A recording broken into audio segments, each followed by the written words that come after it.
सीमा की शादी को 15 साल हो चुके थे। इन 15 सालों में उसने ज़िंदगी के हर रंग देखे थे। खुशी, दुःख, उम्मीद और सबसे ज़्यादा इंतज़ार। इंतज़ार उस एक आवाज़ का जो उसके आंगन में कभी गूंजी ही नहीं। एक बच्चे की किलकारी। गांव की बड़ी हवेली में रहते हुए सीमा ने कभी किसी चीज़ की कमी महसूस नहीं की थी।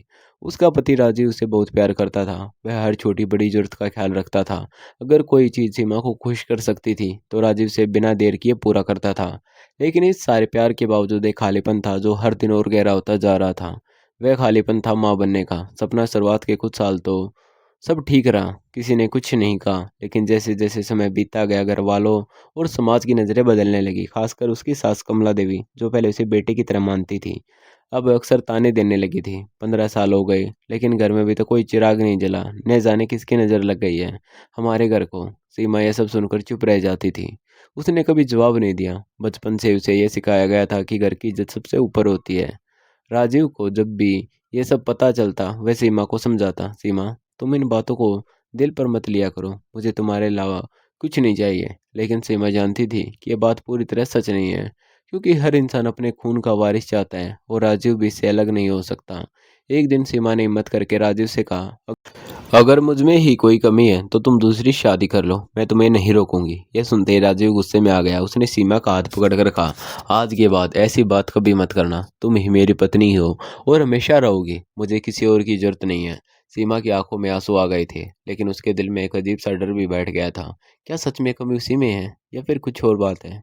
समय बीतता गया और ताने भी बढ़ते गए। अब तो सास खुलकर कहने लगी थी कि डॉक्टर को दिखाने से कुछ नहीं होगा, यह ऊपर वाले की मर्जी है या फिर किसी बुरी नज़र का असर है। एक दिन घर में एक नया आदमी आया। उसका नाम विक्रम था। वह शहर के एक डॉक्टर का सहायक था और गांव के लोगों को दवाई और सलाह देने आता था। कमला देवी उसे अपने साथ घर ले आई और बोली, यह बहुत अच्छे डॉक्टर के साथ काम करता है, शायद तुम्हारी समस्या का हल बता सके। विक्रम ने सीमा को ध्यान से देखा और फिर धीरे से बोला, घबराइए मत। कई बार समस्या उतनी बड़ी नहीं होती जितनी हम सोच लेते हैं। सही समय पर सही इलाज मिल जाए तो सब ठीक हो सकता है। उसकी बातों में एक अजीब सा भरोसा था। सीमा को पहली बार लगा कि शायद अब कुछ बदल सकता है। विक्रम कभी कभी घर आने लगा। वह सीमा को कुछ दवाइयों के बारे में बताता, कुछ घरेलू नुस्खे भी समझाता और कहता कि मत हारो, सब ठीक हो जाएगा। धीरे धीरे सीमा को उसकी बातों पर भरोसा होने लगा। लेकिन राजीव को यह सब पसंद नहीं था। उसने एक दिन साफ कहा, मुझे ये आदमी ठीक नहीं लगता, तुम इससे दूरी बनाकर रखो। लेकिन कमला देवी ने राजीव की बात काट दी और बोली, अगर इससे हमारे घर में खुशियाँ आ सकती है तो इसमें बुराई क्या है? तुम बेवजह शक कर रहे हो। सीमा दो तरफ फंस गई थी। एक तरफ उसका पति था जो उसे सावधान कर रहा था और दूसरी तरफ उसकी सास और वह उम्मीद जो उसे पहली बार महसूस हो रही थी। उसने सोचा शायद राजीव बेवजह डर रहा है और उसने विक्रम की सलाह मानना जारी रखा। कुछ हफ्तों बाद विक्रम ने कहा कि उसे शहर के बड़े डॉक्टर को दिखाना होगा और इसके लिए कुछ टेस्ट जरूरी हैं। सीमा पहले हिचकिचाई, लेकिन कमला देव ने उसे मना लिया और कहा कि अगर बच्चा चाहिए तो थोड़ा साहस तो करना पड़ेगा। सीमा राजीव को बताए बिना विक्रम के साथ शहर चली गई। वहां जाकर उसने सारे टेस्ट करवाए। रिपोर्ट आने में कुछ दिन का समय था। इस दौरान विक्रम का व्यवहार थोड़ा बदलने लगा। वह अब ज्यादा निजी सवाल पूछने लगा और सीमा को यह अजीब लगने लगा। लेकिन उसने सोचा शायद इलाज के लिए यह जरूरी होगा। जब रिपोर्ट आई तो विक्रम ने उसे देखकर कुछ देर चुप्पी साध ली और फिर बोला, समस्या तुम्हारे शरीर में नहीं है। ये सुनकर सीमा के पैरों तले जमीन खिसक गई। उसने कांपती आवाज में पूछा, फिर समस्या कहाँ है? विक्रम ने धीरे से कहा, यह बात तुम्हें खुद समझनी होगी, मैं सीधे कुछ नहीं कह सकता। सीमा के मन में तूफान उठने लगे। क्या इसका मतलब यह है कि कमी राजीव में है? लेकिन उसने तुरंत इस ख्याल को झटक दिया, क्योंकि वह अपने पति पर शक नहीं करना चाहती थी। उसी रात जब वह घर लौटी तो उसने देखा कि राजीव असामान्य रूप से चुप था। उसने कुछ नहीं पूछा, बस खाना खाकर चुपचाप सो गया। सीमा पूरी रात जागती रही। उसके मन में सवालों का सैलाब था। सच क्या है, कौन सही है और कौन गलत है, और सबसे बड़ा सवाल, क्या वह कभी माँ बन पाएगी या नहीं? अगली सुबह सीमा बहुत देर तक बिस्तर पर बैठी रही। उसके मन में रात भर उठे सवाल अब भी शांत नहीं हुए थे। उसने कई बार सोचा कि वह सीधे राजू से सब कुछ पूछ ले, लेकिन हर बार उसकी हिम्मत जवाब दे जाती थी। उसे डर था कि कहीं उसके सवाल से राजीव को ठेस न पहुंचे और उनके बीच जो भरोसा है वह टूट न जाए। लेकिन अब चुप रहना भी उसके लिए आसान नहीं था। उधर कमला देवी पहले से ज्यादा उत्साहित नजर आ रही थी। वह बार बार सीमा से पूछ रही थी कि शहर में क्या हुआ, डॉक्टर ने क्या कहा और कब तक अच्छी खबर मिल सकती है। सीमा हर बार बात को टाल देती और कहती कि अभी कुछ टेस्ट बाकी हैं, कुछ दिन इंतजार करना होगा। लेकिन अंदर ही अंदर वह बेचैन हो रही थी। उसी दिन दोपहर को विक्रम फिर घर आया। उसने सीमा को इशारे से बाहर बुलाया और धीमी आवाज में बोला, तुमने अभी तक अपने पति से कुछ नहीं पूछा। सीमा ने सिर हिलाकर मना कर दिया। विक्रम थोड़ा गंभीर होकर बोला, सच्चाई से भागने से वह बदलती नहीं है। अगर तुम जानना चाहती हो कि असल में क्या हो रहा है तो तुम्हें हिम्मत करनी होगी। सीमा ने उससे पूछा, तुम साफ साफ क्यों नहीं बताते, आखिर रिपोर्ट में क्या लिखा है? विक्रम ने इधर उधर देखा और कहा कि मैं किसी का घर तोड़ने वाला इंसान नहीं हूँ, लेकिन इतना जरूर कहूंगा कि तुम्हें अपने भरोसे पर खुद जांच करनी चाहिए। उसकी बात ने सीमा के मन में शक का बीज और गहरा कर दिया। अब उसे लगने लगा था कि शायद राजीव से कोई बड़ी बात छुपा रहा है। उस रात जब राजीव घर आया तो सीमा ने हिम्मत जुटाई और बोली, मुझे तुमसे एक जरूरी बात करनी है। राजीव ने उसकी तरफ देखा और कहा, हाँ बोलो, क्या बात है? सीमा कुछ पल चुप रही, फिर बोली, ये घर हमारे बीच कोई ऐसी बात है जो हम दोनों को पता होनी चाहिए, तो क्या हमें एक दूसरे से छुपानी चाहिए? राजीव ने थोड़ा ऐसे जोकर कहा, तुम कहना क्या चाहती हो? सीमा ने धीरे से कहा, मैं बस इतना जानना चाहती हूँ कि क्या हमने सही तरीके से कभी अपना इलाज करवाया है? राजीव ने नजरें झुका ली और बोला, हाँ डॉक्टर को दिखाया था, सब ठीक है, तुम्हें चिंता करने की जरूरत नहीं है। सीमा को उसके जवाब में सच्चाई नजर नहीं आई। उसने महसूस किया कि राजीव कुछ छुपा रहा है, लेकिन उसने उस वक्त और कुछ नहीं कहा। अगले कुछ दिनों तक घर का माहौल अजीब सा बना रहा। सीमा और राजीव दोनों एक दूसरे से सामान्य व्यवहार करने की कोशिश करते हैं, लेकिन उनके बीच एक अनखास सच दीवार बनकर खड़ा हो गया था। इसी बीच विक्रम का आना जाना बढ़ गया था। वह अब कमला देवी के साथ ज्यादा समय बिताने लगा और अक्सर सीमा को अलग से सलाह देने की कोशिश करता। एक दिन उसने सीमा से कहा, अगर तुम चाहो तो मैं तुम्हें शहर के एक बड़े डॉक्टर से सीधे मिलवा सकता हूँ, वहां तुम्हें पूरी सच्चाई पता चल जाएगी। इस बार सीमा ने बिना देर किए हाँ कर दी, लेकिन इस बार उसने तय किया कि वह राजीव को बताए बिना कोई कदम नहीं उठाएगी। उसी शाम उसने राजीव से साफ शब्दों में कहा, मैं कल शहर जा रही हूँ और इस बार मैं चाहती हूँ कि तुम भी मेरे साथ चलो। अब हमें सच्चाई जाननी ही होगी। राजीव कुछ पल चुप रहा, फिर उसने गहरी सांस ली और कहा, ठीक है, मैं तुम्हारे साथ चलूंगा। अगले दिन दोनों शहर पहुंचे और डॉक्टर के सामने बैठे। डॉक्टर ने पुराने रिपोर्ट्स देखे और कुछ नए टेस्ट भी करवाए। जब सब रिपोर्ट सामने आए तो डॉक्टर ने गंभीर होकर कहा, मुझे लगता है अब आपको पूरी सच्चाई जान लेनी चाहिए। कमरे में सन्नाटा छा गया। डॉक्टर ने सीधे राजीव की तरफ देखते हुए कहा, समस्या सीमा में नहीं है, बल्कि आपकी सेहत से जुड़ी है। यह सुनते ही सीमा का दिल जोर से धड़कने लगा और उसने राजीव की तरफ देखा। राजीव की आंखों में आंसू आ गए थे। उसने धीरे से कहा, मैं तुम्हें ये बात बताना चाहता था, लेकिन डरता था कि कहीं तुम मुझे कमजोर ना समझो। सीमा कुछ पल के लिए बिल्कुल शांत रह गई। फिर उसने धीरे से राजीव का हाथ पकड़ा और कहा, मुझे तुमसे कोई शिकायत नहीं है, लेकिन मुझे दुख इस बात का है कि तुमने मुझसे सच छुपाया। दोनों की आंखों में आंसू थे, लेकिन इस बार ये आंसू दर्द के साथ साथ सच्चाई सामने आने की राहत के भी थे। डॉक्टर ने उन्हें समझाया कि आज के समय में इलाज संभव है और अगर वे चाहें तो अन्य विकल्प भी मौजूद हैं, जैसे कि उपचार या गोद लेना। घर लौटते वक्त दोनों के बीच एक नई समझ पैदा हो चुकी थी, लेकिन उन्हें यह नहीं पता था कि विक्रम और कमला देवी के मन में कुछ और ही चल रहा है। घर लौटने के बाद सीमा और राजीव के बीच जो दूरी पिछले कई सालों में धीरे धीरे बन गई थी, वह अब कम होने लगी थी। सच्चाई सामने आने के बाद दोनों ने एक दूसरे से कुछ भी न छुपाने का वादा किया। राजीव ने पहली बार खुलकर अपने डर और कमजोरी के बारे में बताया और सीमा ने बिना किसी शिकायत के उसका साथ देने का फैसला किया। दोनों ने तय किया कि वे इलाज भी करवाएंगे और अगर जरूरत पड़ी तो बच्चा गोद लेने का रास्ता भी अपनाएंगे। यह फैसला आसान नहीं था, लेकिन इस बार उनके बीच भरोसा था जो पहले से कहीं ज़्यादा मजबूत था।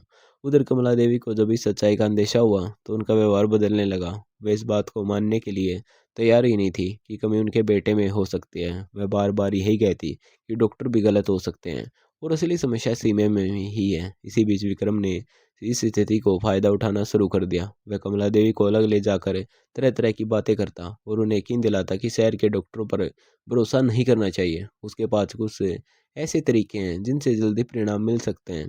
कमला देवी, जो पहले ही पोते की चाह में बेचैन थी, धीरे धीरे उसकी बातों में आने लगी। एक दिन विक्रम ने कमला देवी से कहा कि अगर वह चाहे तो वह सीमा को एक खास इलाज के लिए मना सकता है, लेकिन इसके लिए जरूरी है कि राजीव को कुछ समय के लिए इस सब से दूर रखा जाए।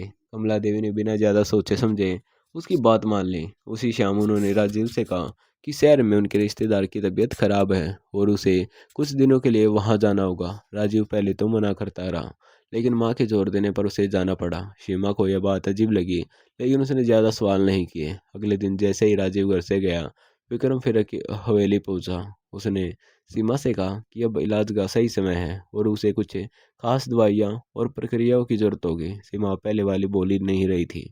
उसने साफ कहा कि वह बिना अपने पति की जानकारी के कुछ भी नहीं करेगी। विक्रम ने उसे समझाने की कोशिश की और कहा कि अगर वह सच में मां बनना चाहती है तो उसे यह मौका नहीं गंवाना चाहिए। लेकिन सीमा ने इस बार उसकी बात मानने से इनकार कर दिया। यह देखकर विक्रम के चेहरे का भाव बदल गया। अब उसकी मीठी बातें धीरे धीरे सख्ती में बदलने लगी। उसने कहा कि अगर उसने उसकी बात नहीं मानी तो वह कमला देवी को भड़का देगा और उसके घर में रहना मुश्किल कर देगा। सीमा को अब पूरा यकीन हो गया था कि विक्रम की नीयत ठीक नहीं है। उसने तुरंत कमला देवी से इस बारे में बात करने की कोशिश की, लेकिन कमला देवी ने उसकी बात सुनने से इनकार कर दिया, बल्कि उल्टा उसी को गलत ठहराने लगी और बोली कि विक्रम उसकी मदद कर रहा है और सीमा बेवजह शक कर रही है। उस रात सीमा बहुत परेशान थी। उसे समझ नहीं आ रहा था कि वह किस पर भरोसा करे। तभी उसे राजीव की बात याद आई कि सच से भागना नहीं चाहिए। उसने तय किया कि अब वह चुप नहीं बैठेगी। अगले दिन वह बिना किसी को बताए शहर गई और उसी डॉक्टर से मिली जिसने उनकी रिपोर्ट देखी थी।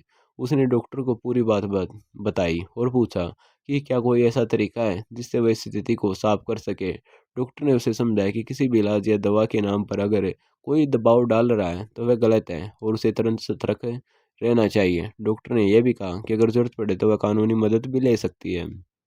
सीमा को अब पूरी तरह समझ आ गया था कि उसे क्या करना है। वह घर लौटी और उसने सबूत इकट्ठा करने शुरू किए। उसने विक्रम की बातों को रिकॉर्ड करना शुरू किया और धीरे धीरे उसकी असलियत सामने आने लगी। एक दिन जब विक्रम फिर घर आया और उसे अकेला पाकर धमकाने लगा तो सीमा ने उसकी सारी बातें रिकॉर्ड कर ली। उसी वक्त उसने कमला देवी को भी वहां बुला लिया और उन्हें सब कुछ सुना दिया।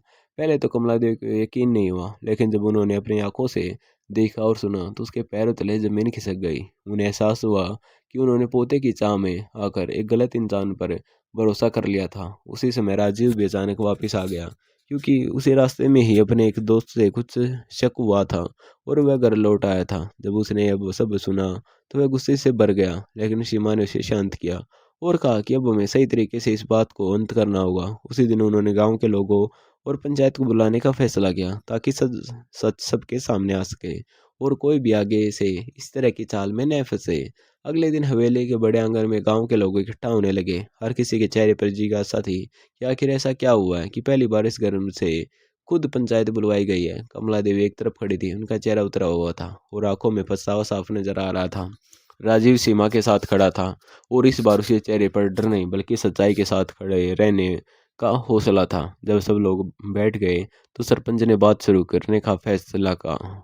सीमा ने गहरी सांस ली और आगे बढ़कर सबके सामने खड़ी हो गई। उसकी आवाज में हल्की सी कपकपी थी, लेकिन इरादा मजबूत था। उसने शुरू से लेकर अंत अब तक की सारी बात साफ शब्दों में सबके सामने रख दी। कैसे सालों से उस पर बच्चे को लेकर दबाव बनाया गया, कैसे इलाज के नाम पर विक्रम घर में आया और कैसे उसने धीरे धीरे भरोसा जीतकर गलत तरीके से उसे और उसके परिवार को बहकाने की कोशिश की। सीमा ने अपने पास मौजूद रिकॉर्डिंग भी सबके सामने चला दी, जिसमें विक्रम की धमकियां और उसकी चालाकी साफ सुनाई दे रही थी। आंगन में सन्नाटा छा गया और लोग एक दूसरे की तरफ देखने लगे। अब सब कुछ साफ हो चुका था।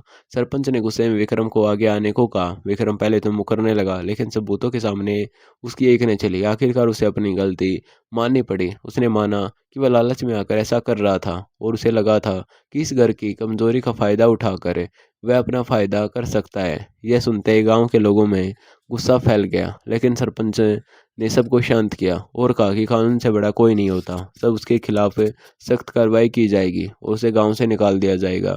साथ ही यह भी तय हुआ कि इस मामले की सूचना पुलिस को दी जाएगी ताकि आगे वह किसी और के साथ ऐसा न कर सके। इसके बाद सबकी नजरें कमला देवी पर गई।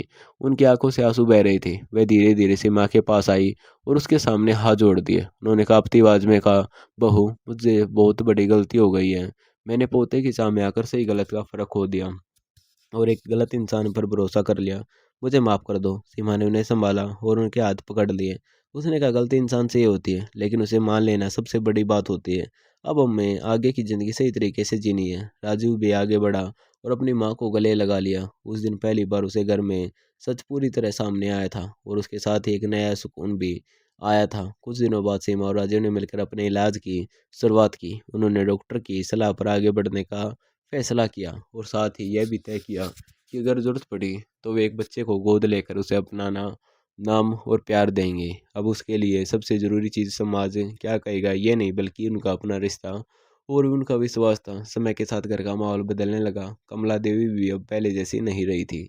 उन्होंने अपने व्यवहार में बदलाव लाया और सीमा को बेटी की तरह अपनाया। कुछ महीनों बाद जब सीमा और राजीव एक अनाथ आश्रम गए और वहाँ एक छोटे से बच्चे को गोद में उठाया तो सीमा की आंखों में आंसू आ गए। वह वही खुशी थी जिसका इंतजार उसने सालों से किया था। राजीव ने उसके कंधे पर हाथ रखा और मुस्कुराते हुए कहा, अब हमारा घर पूरा हो गया है। सीमा ने बच्चे को सीने से लगाया और मन ही मन सोचा कि सच्चाई और भरोसे से बड़ा कोई रास्ता नहीं होता। अगर वह उस दिन डर कर चुप रह जाती तो शायद आज ये खुशी उसे कभी न मिलती। कहानी का अंत ये यही नहीं बल्कि एक नई शुरुआत थी, जहाँ एक परिवार ने झूठ और डर से निकलकर सच और प्यार के साथ जीना सीख लिया था। धन्यवाद दोस्तों। आपको हमारी कहानी कैसी लगी कमेंट करके ज़रूर बताएं और आप चैनल पर नए हैं तो चैनल को सब्सक्राइब करना न भूलें।